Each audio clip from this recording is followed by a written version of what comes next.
結局脅威を排除しきれなかった話のある作品を教えて。画像はドラえもんの栗まんじゅうの回。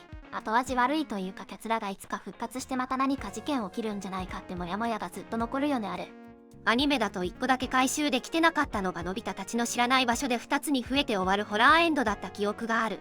実際ただのギャグなんだけど、映画とかで栗まんじゅうが大量に宇宙空間を漂ってるのが映されることもちょいちょいあるし、なんならがまたぐたびに規模が増しているのもわかるから、シャレにならん恐怖ではあるのよね。ヌーベはその手の話が割と多い。画像は異次元からの怪物で鬼の手で追い払って生徒を助け出せたが倒せたわけではないし、背景にも犠牲者のようなシルエットもいるして、描写的におそらく何人かのモブが犠牲になっている。怪談系はどうしてもそうなるよね。かろうじて逃げ切りました系のオチが基本で根本的解決になっていない。ジョジョボブに出てきたのとオリアスビッグ。こいつ結局消滅させれなかった上に未だにその海で被害出し続けてるのは怖すぎる。ジョジョ4部の振り返ってはいけない小道。こういう解決できない正体不明の怪異みたいものがジョジョ結構あるね。ベンちゃんパパの最後のシーン。パチンコ中毒になった主人公とその一家がパチンコのない中でやり直そうとなって平和に終わるかと思ったら、すぐそばにパチンコ店の建設工事描写がされて終わり。逃げたのに追っかけてくるのはホラー漫画のそれなんだよ。これがパチンコ雑誌で連載されてたってのがまた。空挺ドラゴンズの難点のコクテイブリトラ。味方たちが倒した個体は前章のツポーンに比べて何か弱かったなと思ったら、雲の中から本物のブリトラが現れて、あれは倒せねえわとなって討伐せずに帰還した。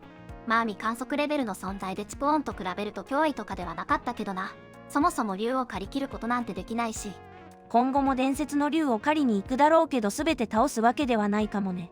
そういうのの代名詞と言えるライアーゲームのラスト。てっきり闇の組織を相手取った第2部が始まるもんだと思ってたよ。タイトル的にもそれはゲームの範疇超えた事象だから仕方がない。新アニメでここまでやるかわからないけど、最後までアニメ化するとしたら何かしらフォローあるかな。そういう意図はないんだろうけど、多くのキッズを不穏にさせた無限三剣士のラスト。平和な日常を取り戻したはずなのに、学校が山の上に立ってるという終わり方。ドラえもん映画の中でも異質すぎるよね。トリフォーも結局最後まで何者なのかよくわからなかった。リメイクするなら死んだ開発者の執念とか音量ぐらいには説明されそうではあるな。そもそもゲーム自体に我があった方向に舵切りしそう。改めて見るとクソみたいな立地で笑う。聞こえるか、森尾出ろ。何度道に迷っても。進撃の巨人のラストもそうだよね。結局歴史は繰り返されてしまう感じを出して終わり。これ少年がタロットの愚者なのいいよね。愚者のカードは名前そのままの意味じゃなくて、この先どうなるのかわからないという可能性を持つ旅人を意味してるんだよね。鬼太郎の牛鬼。カルラ様に封印してもらうしかどうにかする手段がないのはあまりにもやばい。天才バカボンの変わった友達。いつも手しか見えない友達家族の全体像を見たいパパが、火事になれば出てくるだろうというユニフォーか。結局家族は出てこず一家全員死亡。さらに焼け跡からは腕しか見つからなかったオチ。天才バカボンはシュールなオチも多いけど、これはかなり胸くそ悪い終わり方だったな。金田一の亡霊学校殺人事件で被害者の服が赤いちゃんちゃんこを着ているように血染めになった理由。犯人も知らない。金田一もこういうの結構あるよね。解決しない怪異。なんか死んだとかもね。ロボコの呪いの人形とか。ビビった。これこらじゃないの？本誌掲載時の画像。単行本では怖さをマイルドにするためにオチがロボコになった。そこまでみんな怖かった意見多かったのか。殺しに来てる怪異から助けてくれた明るいロボットになったのは英断。怖いもん。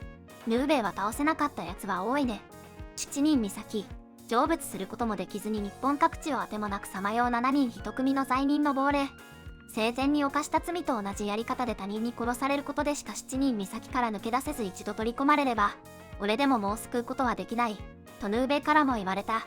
これ冗談抜きで漫画史に残るレベルのトラウマエピソードだと思う。ダダンダンの鹿島レイコ。まあおかげで助かることもあるけど。たまたまに白鹿島レイコのおかげで助かった展開は胸熱だった。浦沢直樹のモンスターは解決したと言えるんやろか。エスパーマビの黒い手とか、解決失敗に近い駅がいくつかあるね。最悪の事態は回避できたがそれだけでしかなかったやつ。都市伝説先輩も大体そんな感じ。推しのもそんなこと言ってたけど怪異は遭遇するもので解決するものじゃないんだよね。画像の如月駅のおじさんのシーンすごく良かった。都市伝説先輩の話嬉しい。めっちゃ面白いよね。プラレス三四郎は謎の組織と戦ってたけど、途中からそんなことよりプラレスの発展だ。とか言ってオリンピック始めてたな。父親の死の謎とかプラレス技術を悪用した死の商人とかはほったらかし。一応続編でそっちと戦ってはいた。ファンサでちょっとやっただけなのか漫画が古くて打ち切りなのか俺たちの戦いはこれからダエンドで終わったけど。大の大冒険の名流をウベルザ。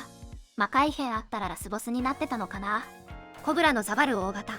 コブラでもどうすることもできなかったので封印していたベルマー R78 型が時間を巻き戻して自分を買わないようしてもらうしか方法がなかった。ドラえもんなら銀河エクスプレスの宿りもだよね。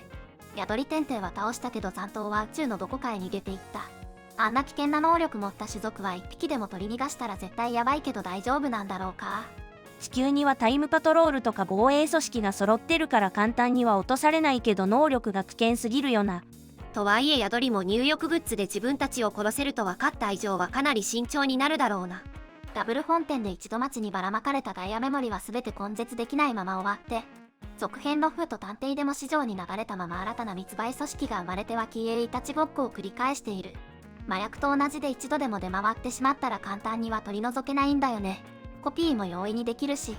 仮面ライダーに関しては敵が根絶してない作品がほぼ全部だからね。どれも続編とかではまだ戦い続いてたりするし。岸辺露伴は動かないも大体そうだね。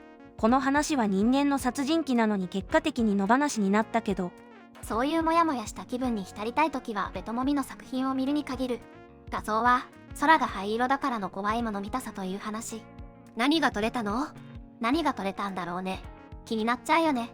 このホラー漫画がすごいによると、撮れちゃったのは心にある何かだったのかもしれないらしい。